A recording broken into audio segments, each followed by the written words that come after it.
pwede mo isabuhay. Hindi, when somebody come across you and somebody is asking for help, any help, di ba? Oh, you lend your helping hand or you do your share on helping that somebody. Kahit ano yung mga maliliit lang na bagay, pwede naman eh.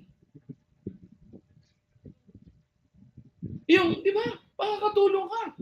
Yung may matanda na naglalakad, isasamahan mo di ba, itatawid mo yung matanda, di ba? Yung upuan, nakaupo ka, pwede mo paupuin yung mga buntis, pwede mo paupuin yung matatanda, di ba? On a train, on a bus, or whatever means of transportation that you are having.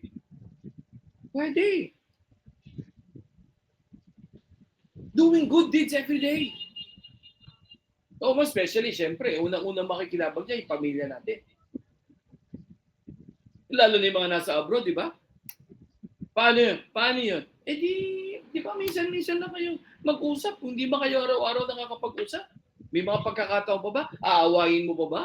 Minsan lang kayo mag-usap online? Papatol ka pa ba? Maiinis ka pa ba? Manunumbat ka pa? Uy, ako hirap na sa trabaho ko dito ha. Papadala na lang ako na papadala. Hindi na. Napapansin mo rin yung pagkakaiba, di ba? O kung tayo mga nasa Pilipinas, with the way we treat our family, with the way we treat other people, with the way, di ba? Mararamdaman mo yun eh. That when you consume Jesus, He becomes like you. He becomes part of you.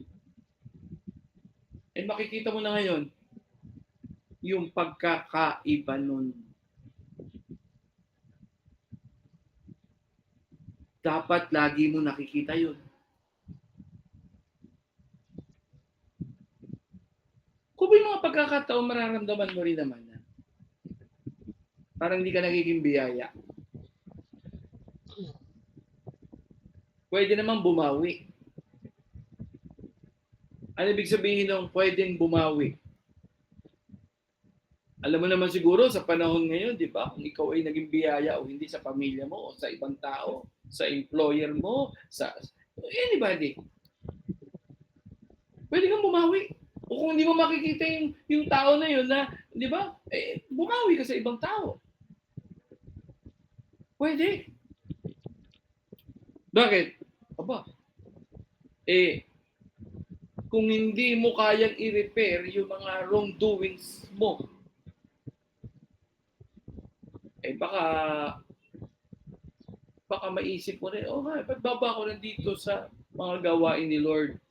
Kung may mga tao naman ako nasaktan, tapos di ko naman inaayos. Hindi naman ako nakikipagkasundo. Doon pa lang, dapat mararamdaman mo yun. Kung hanggang ngayon, hindi mo pa mararamdaman yon, hallelujah. Paano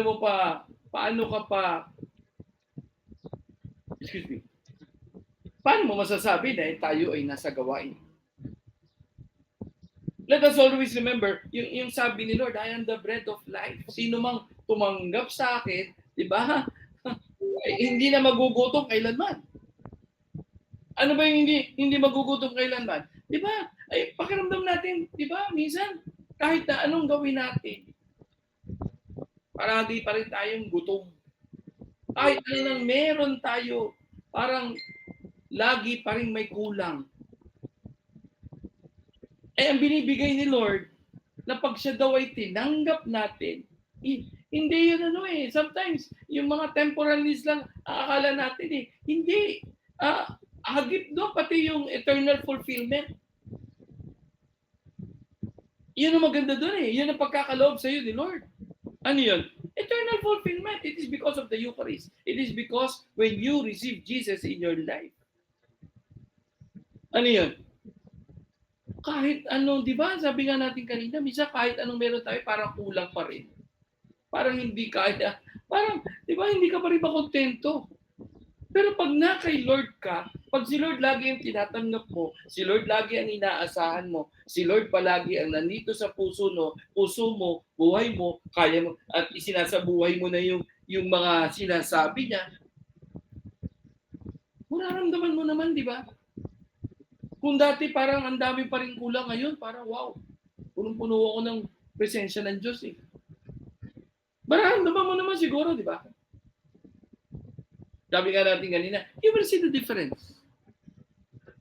Na minsan kahit wala kang pera, di ba, fulfilled ka pa rin. Kahit wala kang pera, minsan kahit wala kang maipadala sa pamilya mo, wala, parang, wow, Lord, hindi ka tulad dati, parang stress na stress ka. Yung kakasweldo mo lang, di ba? May sweldo ka na. Pero pagkabayad ng lahat ng mga dapat mong bayarin, wala, kulang pa rin. Pero ngayon, kahit may mga pagkakataon na kinukulang ka sa financial needs, parang relax na relax ka pa rin. Bakit? Eh, alam mo na God will always provide. Na alam mo na nandyan lang ang Diyos na kaya niyang ayusin ano man yung problema mo, ano man yung alalahanin mo. Yun yung sinasabi natin kanina, na fulfillment beyond compare that we are now experiencing. It is because in the living of the Word of God na hindi ka na kinukulang.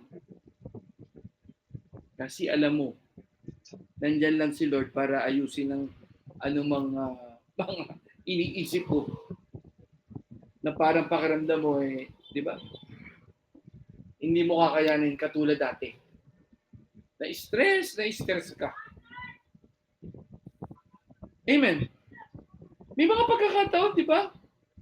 Na gano'n na parang, oh Lord, ano pa to? Stress naman ako. Kaya kagandahan na sometimes when we feel empty,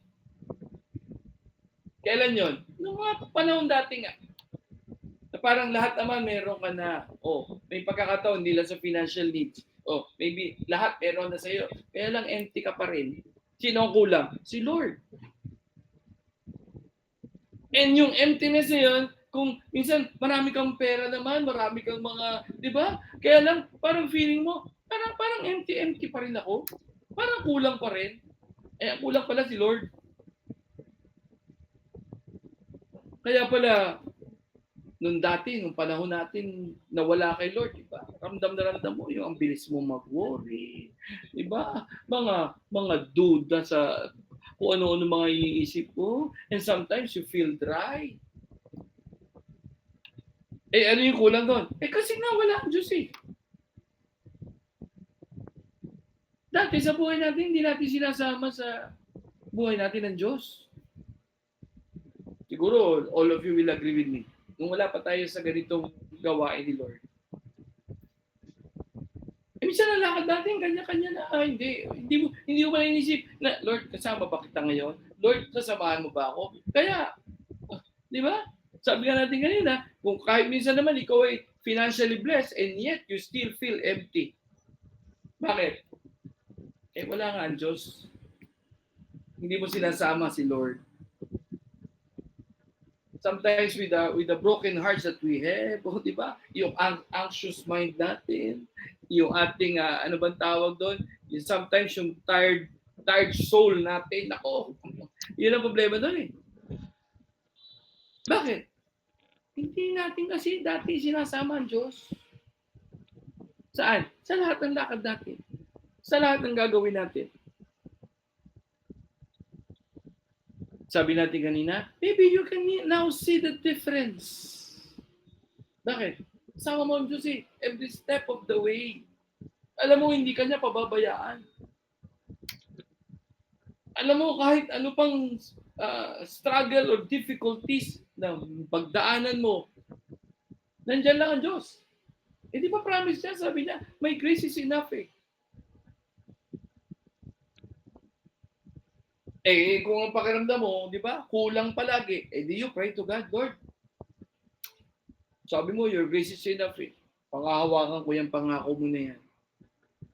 Bahala ka na, Lord. Punuin mo ako. Kulang ako eh. Yung spiritual life ko, Lord, parang ang hirap eh. Yung mga taong hindi ko nakakasunto, ang hirap eh. Then the Lord, sabi niya sa kanta, di ba? Sasamahan kita saan man magpunta.